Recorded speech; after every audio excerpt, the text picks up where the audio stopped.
हिंदुस्तानी cinema का वो नाम जो अपने डांस, अपनी अदायगी और अपनी खूबसूरती के लिए हमेशा सम्मान के साथ लिया जाता है।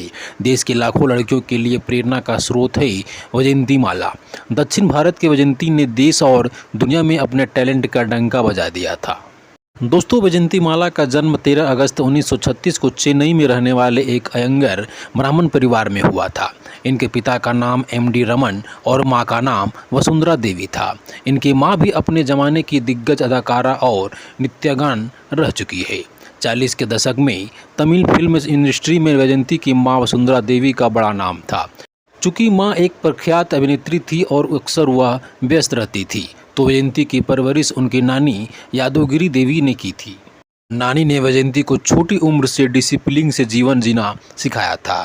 नानी चाहती थी कि वे वैजयंती को अच्छी तरह से नृत्य सिखाया जाए। वैजयंती की कमर सीधी रहे, इसलिए उनकी नानी उन्हें बिस्तर की जगह हमेशा एक चटाई पर सुलाया करती थी। छोटी उम्र से ही वैजयंती की नृत्य शिक्षा शुरू कर दी गई थी। स्कूली पढ़ाई के साथ साथ वैजयंती भरतनाट्यम की शिक्षा भी ले रही थी। दोस्तों, वैजयंती महज 4 साल की ही थी जब साल 1940 में अपने माता पिता के साथ ये इटली की राजधानी रोम गई और वहाँ सर्वोच्च ईसाई धर्मगुरु पोप के सामने इन्होंने भरतनाट्यम की एक प्रस्तुति दी थी। 15 साल की उम्र तक वैजयंती भरतनाट्यम में पारंगत हो चुकी थी। भरतनाट्यम के अलावा कर्नाटिक संगीत में भी वैजयंती ने दक्षिण हासिल की थी। इसी उम्र में ही वैजयंती को फिल्मों में काम करने का पहला ऑफर आया था। दोस्तों, वैजयंती के मामा वाई.जी. पार्थस्वामी भी फिल्मों से जुड़े थे।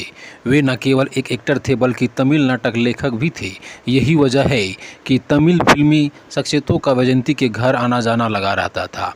अपने नृत्य कौशल से 15 साल की उम्र में वैजयंती तमिलनाडु में बढ़िया नाम कर चुकी थी। इसलिए उस दौर के दिग्गज तमिल डायरेक्टर एम.वी. रमन ने वैजयंती को अपनी फिल्म में वजकई के काम करने का ऑफर दिया, लेकिन इनकी नानी ने इनके फिल्मों में काम करने से सख्त एतराज़ जताया था।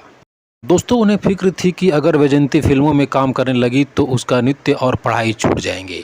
मगर जब डायरेक्टर एम.वी. रमन ने नानी को भरोसा दिलाया कि फिल्मों में काम करने से वैजयंती की पढ़ाई नहीं छूटेगी और डांस के चलते उनकी लोकप्रियता चौगुनी हो जाएगी, तो नानी ने वैजयंती को फिल्म साइन करने की छूट दे दी। दोस्तों, इस तरह साल 1949 में वजकाई फिल्म से वैजयंती का फिल्मी सफ़र शुरू हो गया। अगले साल यानी 1950 में वैजयंती ने जीविधाम नाम की एक तेलुगु फिल्म में काम किया और फिर साल 1951 में वाई को फिल्म, जिनमें वैजयंतीमाला को हिंदी सिनेमा में एक ज़बरदस्त और मजबूत शुरुआत दिला दी। ये फिल्म थी बाहर और ये वैजयंतीमाला की पहली फिल्म वजकई का ही हिंदी रीमेक थी। बाहर से मिली सफलता के बाद वैजयंती ने अपना ध्यान हिंदी फिल्मों की तरफ लगाना शुरू कर दिया। हालांकि वो दक्षिण भारतीय फिल्मों में भी बराबर काम करती रही, लेकिन वैजयंती को ये एहसास हो चुका था कि हिंदी फिल्मों के जरिए वो एक बड़ी ऑडियंस के बीच खुद को स्थापित कर सकेगी। इसी का नतीजा रहा कि साल 1954 में आई वैजयंती की फिल्म नागिन ने सफलता की एक नई इबारत लिख दी। ये फिल्म उस ज़माने में बहुत बड़ी हिट साबित हुई। दोस्तों, हिंदी सिनेमा में सफल हासिल करने के लिए वैजयंती ने हिंदी लिखना और बोलना सीखने के लिए काफ़ी मेहनत की थी। दरअसल वैजयंती चाहती थी कि हिंदी फिल्मों में अपने डायलॉग को खुद भी बोले। नागिन फिल्म को मिली ज़बरदस्त कामयाबी से वैजयंती की ये मेहनत पूरी तरह से वसूल करा दी। इसके बाद तो वैजयंतीमाला ने एक से बढ़कर एक हिंदी फिल्मों में काम किया। हिंदी फिल्मों में हर बड़े स्टार के साथ सिल्वर स्क्रीन शेयर की। दोस्तों, दिलीप कुमार और राज कपूर जैसे सितारों के संग इनकी जोड़ी खूब पसंद की गई। दोनों के साथ ही इनके अफेयर की खबरें भी खूब उड़ी, लेकिन सालों बाद इनकी किताब बोल्डिंग ए मेमोरियल के जरिए वैजयंतीमाला ने इस खबरों को कोकी बकवास और मीडिया का पब्लिसिटी स्टंट कर दिया।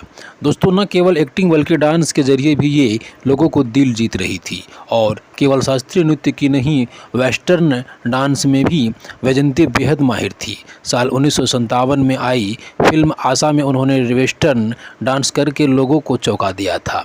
इस फिल्म में किशोर कुमार संग इनकी केमिस्ट्री भी दर्शकों को बड़ी पसंद आई थी।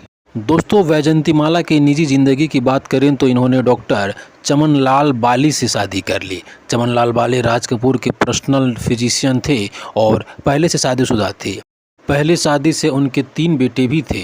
वैजयंतीमाला और चमनालाल की मुलाकात का किस्सा भी बड़ा दिलचस्प है।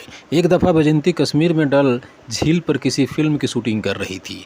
एक सीन के दौरान वैजयंतीमाला डल झील में गिर गई और बीमार पड़ गई। उन्हें तत्काल मुंबई लाया गया। इत्तेफाक से वैजयंतीमाला का इलाज डॉक्टर चमनालाल बाली ही कर रहे थे। इलाज के दौरान वैजयंतीमाला और डॉक्टर चमनालाल बाली की दोस्ती हुई और फिर दोस्ती प्यार में बदल गई। डॉक्टर चमनालाल ने अपनी पहली पत्नी को तलाक दे दिया और फिर वैजयंतीमाला व डॉक्टर चमनालाल बाली ने शादी कर ली। इस तरह वैजयंतीमाला बन गई वैजयंतीमाला बाली। दोस्तों, वैजयंतीमाला का उम्र अब 88 साल की हो चुकी है।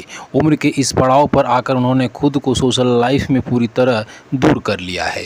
वैजयंती के इकलौते बेटे सुचिंद्र ने शादी कर ली है और वो खुद भी एक बेटी के पिता बन चुके हैं। दोस्तों, इस तरह का अपडेट पाने के लिए आप हमारे वीडियो को लाइक, शेयर और चैनल में नए हैं तो चैनल को सब्सक्राइब जरूर कर दें।